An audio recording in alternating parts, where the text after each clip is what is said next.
오늘 우리에게 주신 하나님 말씀 고린도전서 2장 1절에서 5절입니다.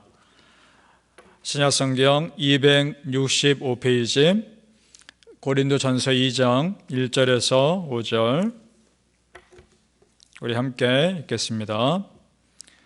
시작. 형제들아, 내가 너희에게 나아가 하나님의 증거를 전할 때에 말과 지혜의 아름다운 것으로 아니하였나니 내가 너희 중에서 예수 그리스도와 그가 십자가에 못 박히신 것 외에는 아무것도 알지 아니하기로 작정하였습니다. 내가 너희 가운데 거할 때에 약하고 두려워하고 심히 떨어노라. 내 말과 내 전도함이 설득력 있는 지혜의 말로 하지 아니하고 성령의 나타나심과 너희 믿음이 사람의 지혜에 있지 아니하고 능력이 있게 하려 하였노라. 아멘. 오늘 새벽 예배하신 은혜가 우리 성도님들께 함께 하시기를 예수님 이름으로 축복합니다. 아멘. 자, 오늘 말씀에서 바울은 복음을 전할 때에 핵심을 정확히 강조합니다. 복음의 핵심, 그것은 다른 거 아닙니다. 예수님, 그리고 예수님 주신 십자가, 그 사건입니다. 그것만 전하면 되는 겁니다. 다른 설명 필요 없다는 겁니다. 먼저 1절을 제가 다시 한번 읽겠습니다. 형제들아, 내가 너희에게 나아가 하나님의 증거를 전할 때에 말과 지혜의 아름다운 것으로 아니하였나니. 아멘. 지난번처럼 계속되는 말입니다. 세상 철학, 사람들이 알고 있는 지식, 그걸로 전하지 않았다는 겁니다. 말씀 있는 그대로 전했다는 겁니다. 바울이 이런 철학에 대한 지식이 없어서가 아닙니다. 바울은 그 당시에 최고의 학문을 배운 사람입니다. 왜 몰랐겠습니까? 그것보다 더 중요한 복음의 핵심만을 전하는 것으로 충분하다는 겁니다. 이것만이 우리의 마음을 변화시키는 가장 중요한 힘이기 때문입니다. 믿습니까? 오직 예수 그리스도, 예수님 주신 십자가, 그것이 우리 삶의 구원의 소망인 줄 믿습니다. 실제로 바울은 그리스 철학의 중심지 아테네에서 철학을 이용해서 복음 전한 적이 있습니다. 그런데 큰 열매를 거두지 못하고 돌아왔습니다. 아테네에 교회가 세워졌다는 기록은 성경에 없습니다. 그런데 고린도에 교회가 세워졌지 않습니까? 그걸 보면서 바울은 굉장히 많은 걸 깨달았을 겁니다. 아, 복음은 복음 자체로, 말씀은 말씀 자체로 전하는 것이야말로 가장 분명하고 확실한 거구나.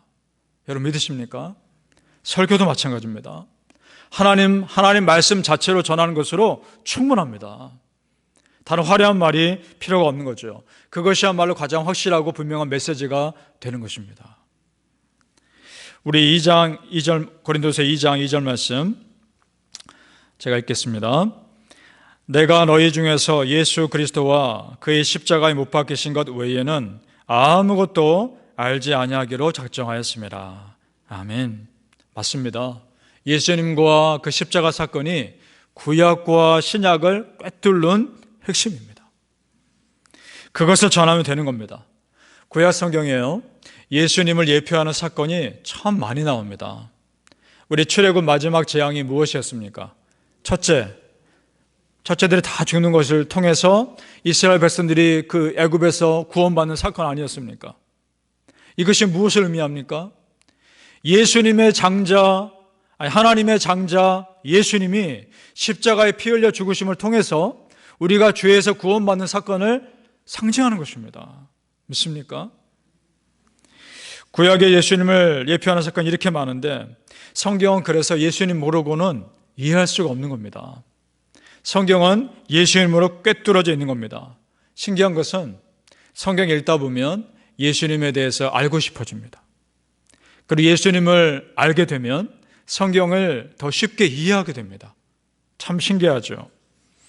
구약과 신약과 지금 이 모든 세계는 예수님으로 연결되어 있는 겁니다. 메시아로 이어져 있는 겁니다. 구약은 오실 메시아를, 신약은 오신 메시아를, 그리고 지금은 다시 오실 메시아를 바라보고 있는 것입니다. 우리는 그 시대를 살고 있는 거죠. 다시 오실 메시아를 소망하며 마라나타 주 예수여 어서 오시옵소서 소망하며 사는 줄 믿습니다. 따라서 예수님 믿지 않으면 성경을 온전히 이해할 수가 없습니다.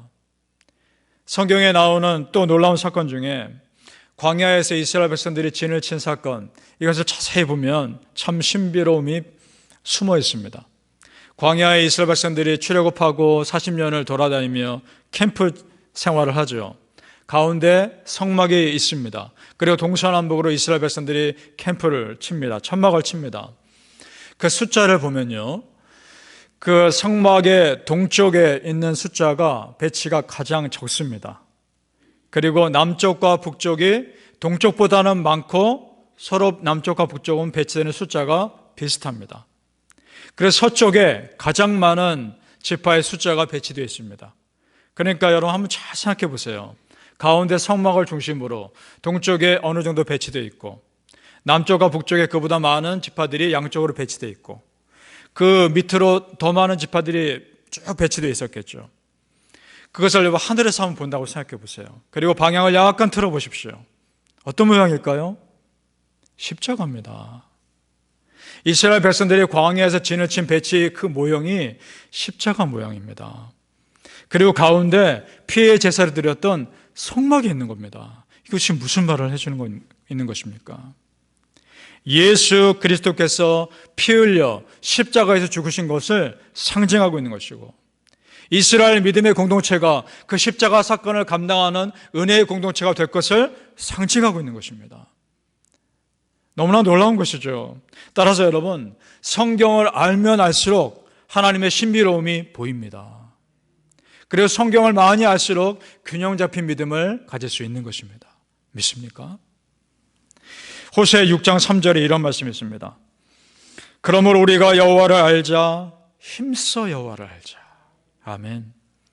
여기서 알다는 말은 지식으로만 아는 것이 아닙니다. 경험으로 아는 겁니다. 인격적으로 아는 겁니다. 우리가 하나님 알자, 인격적으로 알자, 힘써 알자. 그러기 위해서라도 성경 많이 읽어야 합니다. 다른 거 필요 없습니다. 성경 많이 읽으시면 됩니다. 그러면 성경 그렇게 많이 읽은 상태에서 설교 말씀 들으시면 그 말씀이 내 안에 깊이 자리 잡는 겁니다. 그런 은혜가 여러분의 있기를 축복합니다. 바람 우리 성도님들, 오늘 하루도 우리 하나님 알아가시는데 열심을 내시길 바랍니다. 우리는 과연 무엇을 아는데 열심을 내고 있나요? 우리가 남은 삶, 의미 있는 일에 우리가 정말 쓰임 받았으면 좋겠습니다. 여러분, 벌써 6월이 지나가고 있습니다. 참 빠르지 않으세요? 눈 깜짝하면 하루 지나가죠. 숨 한번 크게 들이쉬면 일주일이 갑니다. 이제 벌써 6개월이 지나갔습니다. 남은 우리 6개월, 아니 더 남은 평생의 삶, 우리가 정말 그 남은 삶이 어떤 자세로 살아갈 것인가, 어떤 마음으로 살아갈 것인가, 우리 스스로에게 질문을 던져보았으면 좋겠습니다. 갈라디아서 6장 14절에 우리에게 도전이 되는 말씀이 있습니다. 그러나 내게는 우리 주 예수 그리스도의 십자가 외에 결코 자랑할 것이 없으니 그리스도로 말미암아 세상이 나를 대하여 십자가에 못 박히고 내가 또한 세상을 대하여 그러하니라. 아멘. 이 말씀이 참 도전이 됩니다. 예수 그리스도의 십자가 외에 결코 자랑할 것이 없는 삶, 이런 삶은 참 심플하면서도 행복한 삶이라 믿습니다. 예수님께서 날 구원하신 십자가 외에 뭘 더 자랑할 수 있겠습니까? 다른 것들은 그저 다 지나가는 것이고 그저 다 상대적인 것일 뿐입니다. 우리 예수님과는 저 영원한 천국에서 함께 영원히 살 것을 믿습니다. 바라는 성도님들, 예수님 아는데 열심을 내시고 오직 예수님의 십자가만을 자랑하시기를 예수님의 이름으로 축복합니다. 아멘. 우리 믿는 자들은 세상 지혜로 사는 것이 아니라 하나님의 은혜로 사는 사람들인 줄로 믿습니다. 우리가 다 연약합니다. 우리가 세상의 지혜와 논리적인 설득으로 다른 사람 마음 움직일 수 있던가요? 그렇지 못합니다. 내 힘으로 되는 것이 아닙니다. 오직 성령님의 역사하심이 있으셔야 되는 겁니다. 그래서 바울 사도가 오늘 2장 4절과 5절에서 이렇게 말하고 있죠. 우리 같이 한번 읽어보죠. 4절과 5절입니다. 시작. 내 말과 내 전도함이 설득 있는 지혜의 말로 하지 아니하고 다만 성령의 나타남과 능력으로 하여 너희 믿음이 사람의 지혜에 있지 아니하고 다만 하나님의 능력에 있게 하려 하였노라. 아멘. 무슨 말입니까? 한 영혼이 복음 듣고 구원받는데 성령님의 역사가 반드시 필요하다는 겁니다. 그리고 복음 전하는 자는 자기 힘이 아니라 하나님의 능력으로 감당한다는 겁니다. 바울은 이걸 너무나 많이 경험한 겁니다. 그래서 그 성령님의 역사하심을 믿고 그 순수한 복음 있는 그대로 전한 겁니다. 나머지는 하나님 몫이었습니다. 하나님이 하시더라는 거죠. 바울 사도는 평생 그렇게 하루하루 은혜로 사는 사람이었습니다. 우리 성도님들 오늘 하루, 내일도 은혜로 사시길 바랍니다. 여러분 삶에 지금도 역사하시는 하나님의 은혜 믿습니까? 그 은혜 아니면 우리는 살 수 없습니다. 그 은혜로 살아가게 되고 믿음의 연수가 깊어질수록 은혜를 붙잡게 되는 것 같습니다. 왜냐하면 많은 걸 여러 가지를 경험하면서 은혜 없이는 내가 살 길이 없구나. 그걸 깨닫기 때문입니다. 우리 하나님의 오늘 은혜가 없으면 우리 삶은 정말 메마르게 되어 있는 것을 보면서 누구보다 우리가 은혜가 필요한 사람들인 줄로 믿습니다. 똑같은 어려움이 있어도요, 은혜 충만하면 그 어려움 은혜로 덮고 남습니다. 따라 우리 성도님들 하나님의 은혜, 성령님의 역사하심 사모하시길 바랍니다. 에베소서 2장 8절에서 9절에 이런 말씀이 있습니다. 너희는 그 은혜에 의하여 믿음으로 말미암아 구원을 받았으니 이것은 너희에게서 난 것이 아니요 하나님의 선물이라. 행위에서 난 것이 아니니 이는 누구든지 자랑하지 못하게 함이라. 아멘. 바라기는 우리 뉴욕 십자가교회 성도님들 오직 십자가만을 자랑하시고 하나님의 은혜로 오늘을 충만하게 사시기를 예수님 이름으로 축복합니다. 아멘. 기도하겠습니다. 아버지 하나님 감사합니다. 은혜 아니면 살 길이 없습니다. 그러나 그것이야말로 우리에게 참 축복인 줄로 믿습니다. 우리 뉴욕 십자가교회 성도님들 예수님의 십자가만을 자랑하게 도와주옵소서.